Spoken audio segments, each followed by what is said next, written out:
दिन दिन मर रहा हूँ, लेकिन इसका एहसास मुझे कब होगा। इंसान को हमेशा ऐसा लगता है वो तो 70-80 साल जिएगा ही जिएगा। इतनी कम उम्र तक मौत हमें छू भी नहीं सकती, चाहे हम इस बात को माने या ना माने। लेकिन ये सत्य है कि हम यही सोचकर जीते हैं। लेकिन समझने की बात यह है कि हम हर एक सांस के साथ मर रहे होते हैं। पता नहीं कौन सी सांस हमारी आखिरी सांस बन जाए। हम हर दिन मरते हैं, हर पल मरते हैं, लेकिन हमें इसकी अनुभूति नहीं होती है, क्योंकि संवेदना के स्तर पर हमारा दिमाग, हमारा मन, हमारा शरीर बहुत नीचे है। और जिस दिन हमारी संवेदना का स्तर ऊपर उठेगा, उस दिन हम ये एहसास, ये अनुभूति कर पाएंगे कि हम हर पल मर रहे होते हैं, हर दिन मर रहे होते हैं। आज की जो कहानी मैं आपको सुनाने वाला हूँ वो एक ऐसे सवाल पर निर्भर है जो पूरी जिंदगी के सवालों का निचोड़ है। ये एक ऐसा सवाल है जो हर एक इंसान के मन में उठता ही होगा, लेकिन उसका जवाब आपको कहीं नहीं मिला होगा। आज की जो मैं कहानी आपको सुनाने वाला हूँ उसमें आपको अपनी जिंदगी के सारे सवालों का जवाब एक ही सवाल के माध्यम से मिलेंगे। इससे पहले कि आप इस कहानी के भावनाओं में खो जाएं, इस चैनल को सब्सक्राइब जरूर कर लें। तो चलिए कहानी शुरू करते हैं। पुराने समय की बात है। 2 भाई हुआ करते थे। दोनों जुड़वा थे और दोनों में बहुत ही प्रेम था। लेकिन उनमें से एक भाई संसार के हिसाब से बहुत कामयाब इंसान बन चुका था। मतलब उसने बहुत प्रतिष्ठा, बहुत धन संपत्ति इकट्ठा किया। लेकिन दूसरा भाई जिंदगी में धन संपदा इकट्ठी नहीं कर पाया, ना ही प्रतिष्ठा इकट्ठी कर पाया। वो गरीबी में अपना जीवन जी रहा था। ऐसे ही समय बीतते बीतते बहुत साल बीत गए और अब एक ऐसा समय आ चुका था कि दोनों भाई बुढ़ापे के शिकार हो चुके थे। उनके जीवन की खुशियां कहें कि कुछ पल ही बचे हुए थे। मौत उनके दरवाजे पर दस्तक दे रही थी। लेकिन इस समय दोनों भाई की परिस्थिति एक जैसी ही थी। दोनों भाई अपनी जिंदगी से संतुष्ट नहीं थे। एक भाई ने जहां पर भरी पूरी जिंदगी की पूरी प्रतिष्ठा, पूरा सम्मान, पूरी धन संपत्ति इकट्ठी की, वहीं दूसरा भाई कम धन संपत्ति इकट्ठा करके भी अपना जीवन जैसे तैसे गुजार लिया था। लेकिन आज जिंदगी के उस मोड़ पर उन्हें एहसास हुआ कि उनकी जिंदगी बिल्कुल खाली बीती है। चाहे उन्होंने जीवन में कुछ भी हासिल किया होगा, लेकिन उसका कुछ भी हासिल नहीं है। इसी वजह से उनका चित्त बुढ़ापे में भी बहुत परेशान रहने लगा। उन्हें मरने से पहले अपने तमाम सवालों के जवाब जानने चाहिए था। और इन्हीं सवालों के जवाब पाने के लिए एक दिन वो दोनों भाई एक बौद्ध भिक्षु के पास जा पहुंचते हैं। उस बौद्ध भिक्षु की प्रतिष्ठा नगर नगर में फैली हुई थी। तमाम तरह के सवालों की, मन की शंकाओं का निवारण किया करता था और दूर दूर से लोग अपने सवालों का जवाब पाने के लिए उसके पास आते रहते थे। जब दोनों भाइयों को उस बौद्ध भिक्षु के बारे में पता चला तो वो भी अपने सवालों का जवाब जानने के लिए उस बौद्ध भिक्षु के पास जा पहुंचते हैं। बौद्ध भिक्षु उस समय ध्यान कर रहा था। सुबह का समय था। सूरज अपने उजली मुखड़े को लेकर आसमान में चमक रहा था। दोनों भाई उस बौद्ध भिक्षु को ध्यान में बैठे देखते हैं और वहीं पर बैठकर उसकी ध्यान से बाहर आने की प्रतीक्षा करने लगते हैं। कुछ समय बाद वो बौद्ध भिक्षु ध्यान से बाहर आता है और सामने बैठे दोनों वृद्ध लोगों को देखता है। उनको प्रणाम करने के बाद वो बौद्ध भिक्षु उनके आने का कारण पूछता है। इस पर उनमें से एक भाई कहता है कि हमारे जीवन के तमाम सवाल हैं जिनका जवाब हम आपसे पाने के लिए आए हैं। सारे सवाल हमारे जीवन से संबंधित है और हमें आशा है कि आपसे हमें उन सवालों के जवाब मिलने में सहायता मिलेगी। ये सुनने के बाद कुछ सोचकर वो बौद्ध भिक्षु कहता है कि मुझे माफ कीजिएगा, मैं आपके सारे सवालों के जवाब नहीं दे सकता क्योंकि मेरे पास इतना समय नहीं है। लेकिन अगर तुम अपने सारे सवालों को एक सवाल में परिवर्तित करके मुझसे पूछो तो शायद मैं उस सवाल का जवाब दे पाऊँ। क्या तुम अपने सारे सवालों का, जीवन के सारे पलों को एक ही सवाल में पेश कर सकते हो? तुम मुझसे वो सवाल पूछो।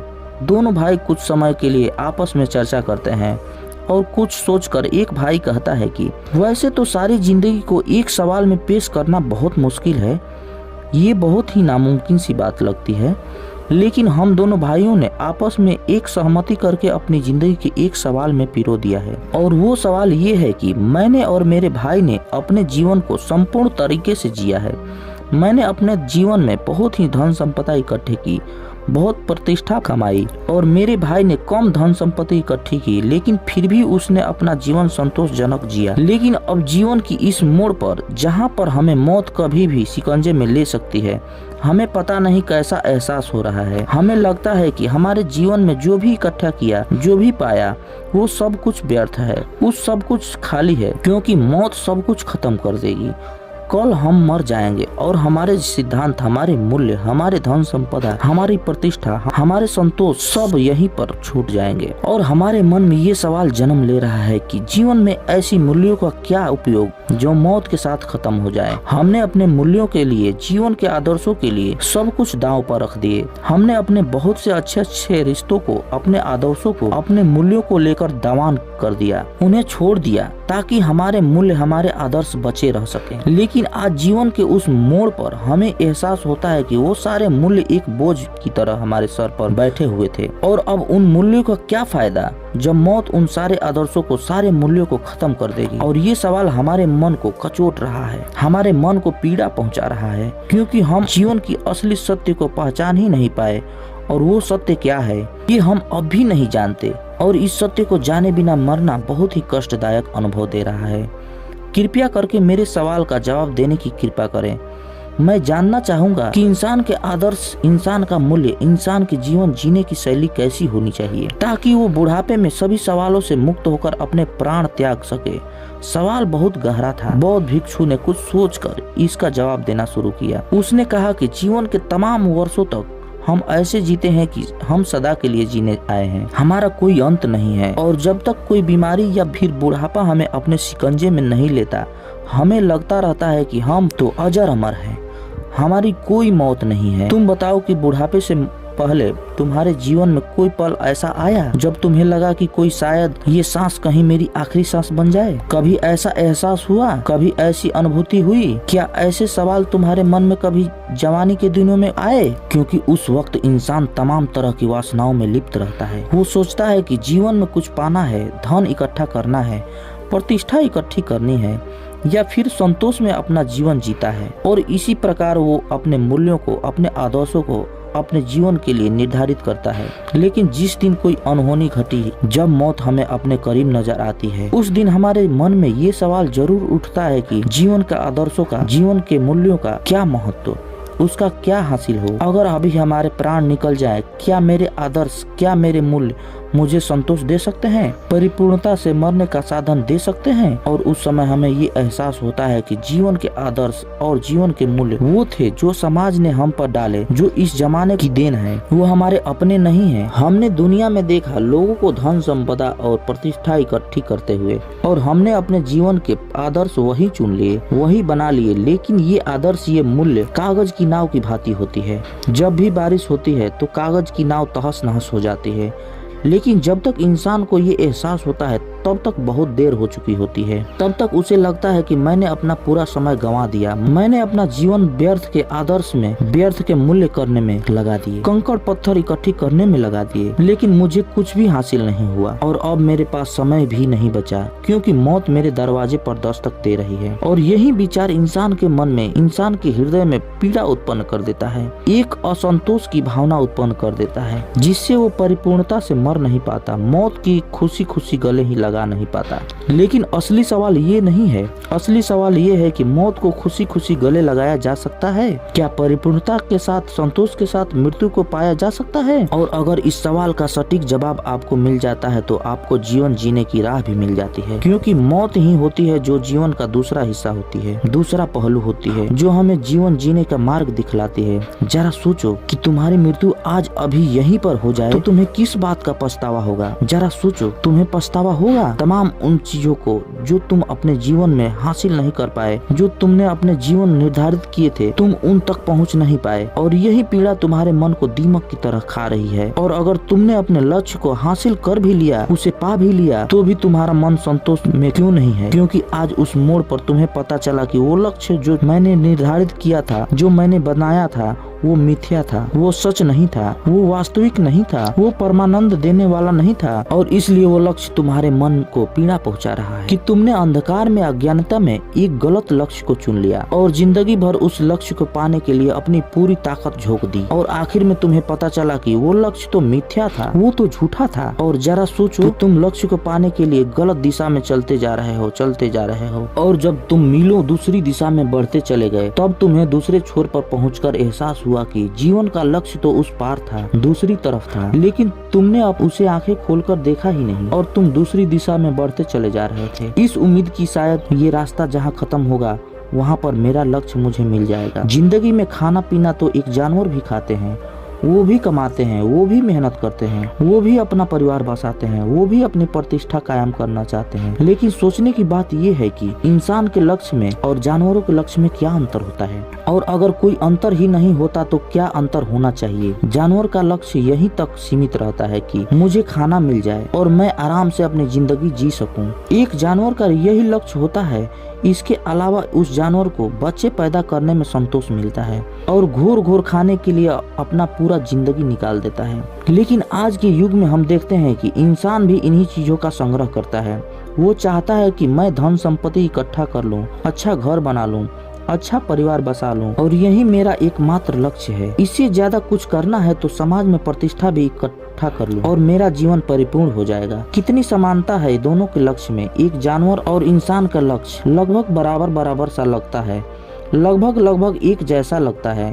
तो फिर हम इंसान अपने आप को इंसान होने का अहंकार देकर क्यों जीते हैं? क्यों हम अपने आप को जानवर से सर्वोपरि समझते हैं? अरे आखिर में हम जीवन तो वही जी रहे हैं जो वो जानवर जी रहे हैं। फिर दोनों में भेद क्या? लेकिन एक चैतन्य इंसान जिसकी चेतना थोड़ी ऊपर उठ चुकी है, उसे इस बात का एहसास होता है कि जानवर और इंसान में एक चेतना का फर्क होता है।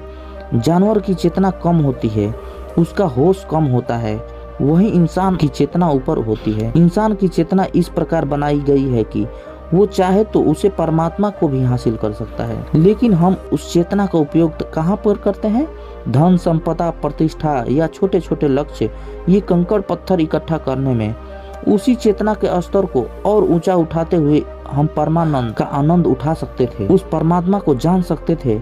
लेकिन वो चेतना हमने अपने जीवन काल में बर्बाद कर दी, व्यर्थ कर दी और हमारे मन को कचोटती करती रहती है। वही चेतना हमें ये एहसास कराती रहती है कि तुम्हारे सारे लक्ष्य कंकड़ पत्थर की भांति थे और इसी वजह से आदमी कभी परिपूर्णता के साथ नहीं मरता। समाज के सारे आदर्श, सारे मूल्य तुम्हारे ऊपर एक बोझ की तरह बने रहते हैं। उनका पालन तो करते हो लेकिन अधूरे चित्त से। तुम्हारा चित्त उसमें पूरा शामिल नहीं होता क्योंकि वो तुम्हारी खोज नहीं है, वो समाज के द्वारा तुम पर डाला गया है। लेकिन जिस दिन तुम उस आदर्श को, उस मूल्यों को अच्छे तरीके से निरीक्षण कर लोगे, अच्छी तरीके से पहचान लोगे, उस दिन वो आदर्श, वो मूल्य एक बोझ नहीं बनेंगे। वो तुम्हारे लिए जीवन जीने की एक दिशा प्रदान करेंगे। जीवन में इंसान एक मात्र लक्ष्य होना चाहिए कि अपने चेतना के स्तर को ऊपर कैसे उठाएं, ताकि जीवन के हर पल को, हर क्षण को, हर सुख दुख को हम पूरे चैतन्य भाव से जी सकें और ये देख सकें कि ये दोनों एक ही सिक्के के पहलू हैं। सुख और दुख दोनों में मेरी आस्था एक समान है। मैं परम चैतन्य हूँ, चैतन्य के अलावा कुछ भी नहीं हूँ। हर पल का हर क्षण एक साक्षी मात्र मैं हूँ, उसमें शामिल नहीं हूँ। और जब ये भाव आदमी पैदा कर लेता है तो सारे व्यर्थ के लक्ष्य, उनके पीछे भागने की दौड़ खत्म हो जाती है और जीवन का एकमात्र लक्ष्य बचता है। वो होता है चैतन्य आत्मा, चैतन्य रूप, चैतन्य मन, चैतन्य दिमाग, चैतन्य शरीर, चैतन्य इंद्रिया। जीवन में क्या हासिल करोगे, क्या पाओगे, सब कुछ खत्म हो जाएगा, मिट्टी बन जाएगा।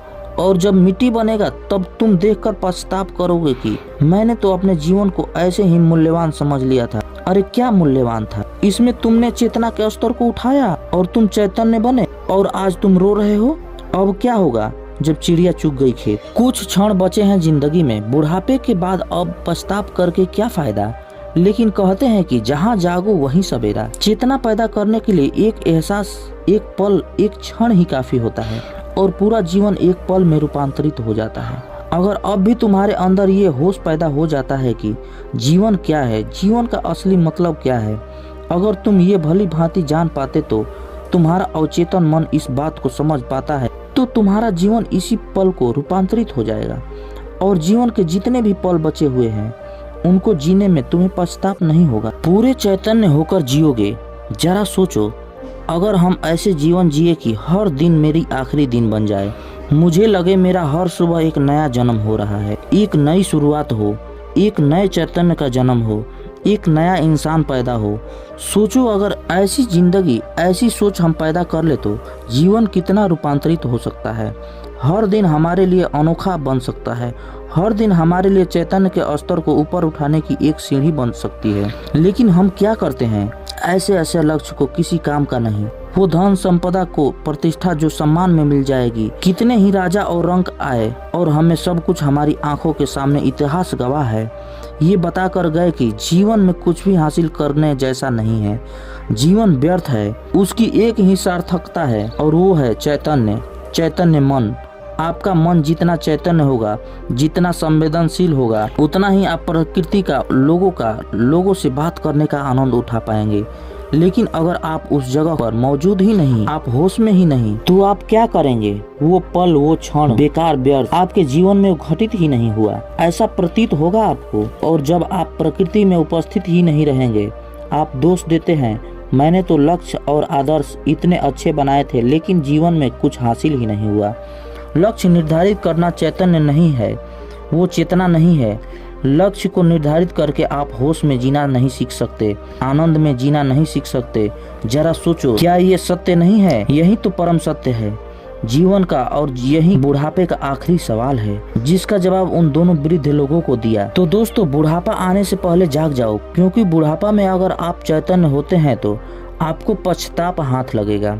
आप सोचोगे कि मैंने जीवन के कितने ही पल निद्रा में गंवा दिए, ऐसे ही गंवा दिए, रोते रोते गंवा दिए, सोते हुए। और आज जब होश में आए, जब उस पल की कीमत समझी तो बहुत देर हो चुकी थी। तुमने अपने जीवन को, तमाम पलों को नष्ट कर दिया था। अब क्या हासिल होगा? कुछ क्षण बचे हैं, उनको होश में जी लो। आज की जवानी में आज ही संकल्प करो कि जीवन परिवर्तन करके रहेंगे, होश में जिएंगे, अपनी चेतना के स्तर को ऊपर उठाएंगे। तो दोस्तों, कैसी लगी आपको ये कहानी? कमेंट सेक्शन में जरूर बताना, और अच्छी लगे तो इस चैनल को सब्सक्राइब भी जरूर कर लेना। तो मिलते हैं अगली कहानी में, तब तक के लिए अपना ख्याल रखें। जय हिंद, जय भारत, जय बुद्ध।